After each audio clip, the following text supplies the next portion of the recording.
नमस्कार, आप सभी का एक बार फिर से स्वागत है हमारे चैनल संस्कारी बेटी पे।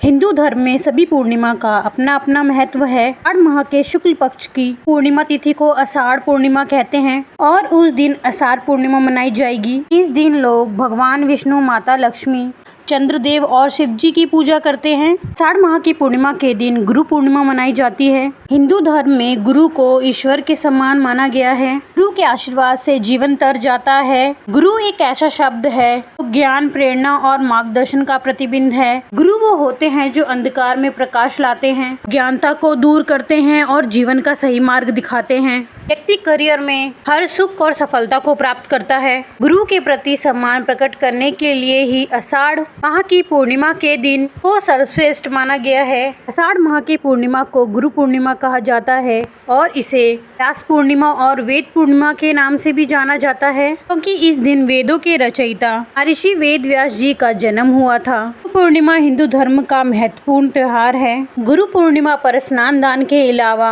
लोग अपने अपने गुरुजनों का आशीर्वाद लेकर दान पुण्य करते हैं, जिससे जीवन सुखमय बना रहता है। गुरु पूर्णिमा गुरु और शिष्य के पवित्र संबंध का प्रतीक है। चलिए जानते हैं इस साल 2024 में गुरु पूर्णिमा कब है, व्रत कब रखा जाएगा, स्नान दान कब किया जाएगा और इस दिन क्या आपको करना चाहिए। सबसे पहले वेदों की शिक्षा महर्षि वेद व्यास जी ने दी थी, इसलिए हिंदू धर्म में उन्हें प्रथम पूज्य गुरु का दर्जा दिया गया है। यही कारण है कि गुरु पूर्णिमा पर वेद व्यास जी की पूजा करने का महत्व है और सभी सनातनी को इस दिन वेद व्यास जी की पूजा करनी चाहिए। गुरु पूर्णिमा पर भगवान विष्णु, वेद व्यास जी, अपने गुरु की पूजा करना, भगवान शंकर और चंद्र देवता की पूजा करना अत्यंत ही शुभ माना गया है और वह फलदायी होता है। इस दिन चने की दाल, पीली मिठाई, पीले वस्त्र का दान करना, केसर तिलक लगाना, भगवत गीता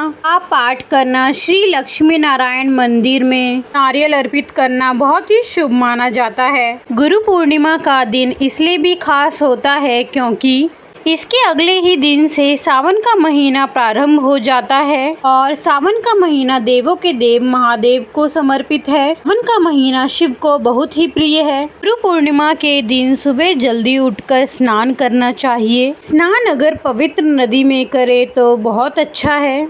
अगर ऐसा करना संभव ना हो तो नहाने के पानी में थोड़ा सा गंगा जल डालकर स्नान करें। गंगा जल डाले हुए पानी से ही स्नान करें और स्नान करते वक्त सभी पवित्र नदियों का ध्यान करें। स्नान करने के बाद साफ सुथरे वस्त्र धारण करके चौकी पर अपने भगवान यानी अपने आराध्य देवी देवताओं की मूर्ति या तस्वीर की स्थापना करें। वेद व्यास जी की यदि तस्वीर या मूर्ति हो तो उनकी स्थापना करें। इसके अलावा आप अपने गुरु की भी, जो भी आपके जीवन में गुरु हैं यानी कि आपके गुरु हैं, उन्होंने भी आपको पढ़ाया है, लिखाया है या आपने किसी गुरु से भी अपनी कोई दीक्षा ली है या कोई गुरु मंत्र लिया है तो उनका ध्यान या उनका पूजन भी इस समय करना चाहिए। आपको गुरु वेद व्यास जी के साथ साथ शुक्र और शंकराचार्य आदि गुरुओं का भी आह्वान करें। सभी सत्य ऋषियों का ध्यान आप कर सकते हैं।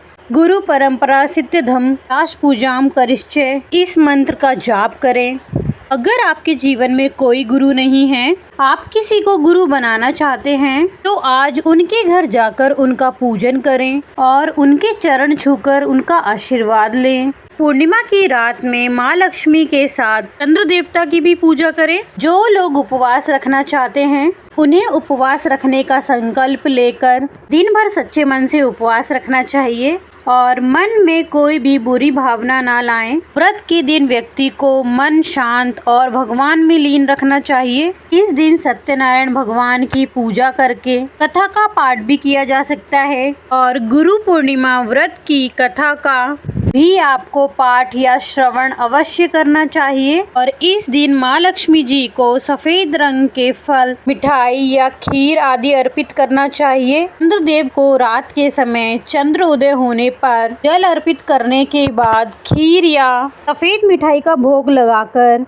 उसके बाद ही उपवास खोलना चाहिए, क्योंकि पूर्णिमा का जो व्रत होता है वह बिना चंद्र देवता की पूजा के अधूरा है। इसलिए चंद्र देवता की पूजा करते करते समय और उन्हें जल अर्पित करते समय ओम सहज चंद्रमसे नमः इस मंत्र का जाप कम से कम 3 बार अवश्य करें। भूल कर भी इस दिन तामसिक वस्तु का सेवन ना करें, नाखून, बाल इत्यादि ना काटें। इस दिन मछलियों को आटे की गोली खिलाएं और छत पर चिड़ियों को दाना पानी दें और गौ माता को हरा चारा और गुड़ या फिर रोटी और फिर पीले चने की दाल या फिर केले खिलाने चाहिए। अगर सामर्थ्य हो तो ये कार्य हमें हमेशा करना चाहिए। अपनी सामर्थ्य के अनुसार इस दिन हमें कुछ ना कुछ दान जरूर करना चाहिए और इस दिन दीप दान अवश्य करना चाहिए। आसपास के मंदिर में बहते जल में अपने घर के मुख्य द्वार पर और उत्तर दिशा की तरफ एक दीपक आप जला सकते हैं। साल 2024 में इस बार गुरु पूर्णिमा तिथि व आषाढ़ पूर्णिमा तिथि आरंभ होगी 20 जुलाई 2024 शाम 6 बजे से और 21 जुलाई 2024 रविवार को दोपहर 3:47 पर तिथि समाप्त होगी, क्योंकि 20 जुलाई को शाम सूर्य उदय के बस कुछ ही देर पहले तिथि प्रारंभ हो रही है। इसलिए पूर्णिमा का जो व्रत है वह शनिवार को नहीं रखा जाएगा। आप चंद्र देवता की पूजा या शाम की पूजा होती है वह 21 जुलाई रविवार को ही करेंगे और 21 जुलाई रविवार के दिन ही पूर्णिमा का व्रत रखा जाएगा और स्नान दान किया जाएगा, क्योंकि हिंदू धर्म में उदय तिथि मान्य होती है। इस दिन सत्यनारायण भगवान का व्रत भी रखा जाएगा और दोपहर के समय व्रत की कथा का पाठ या श्रवण भी किया जा सकता है। 21 जुलाई रविवार को सूर्य उदय का समय सुबह 5:57 पर और सूर्य अस्त का समय शाम 7:09 पर होगा। ब्रह्म मुहूर्त जो कि सुबह स्नान करने के लिए मंत्रों का जाप करने के लिए उत्तम होता है, ये 4:20 से 5:08 तक रहेगा। अभिजीत मुहूर्त दोपहर 12:06 से 12:59 तक रहेगा।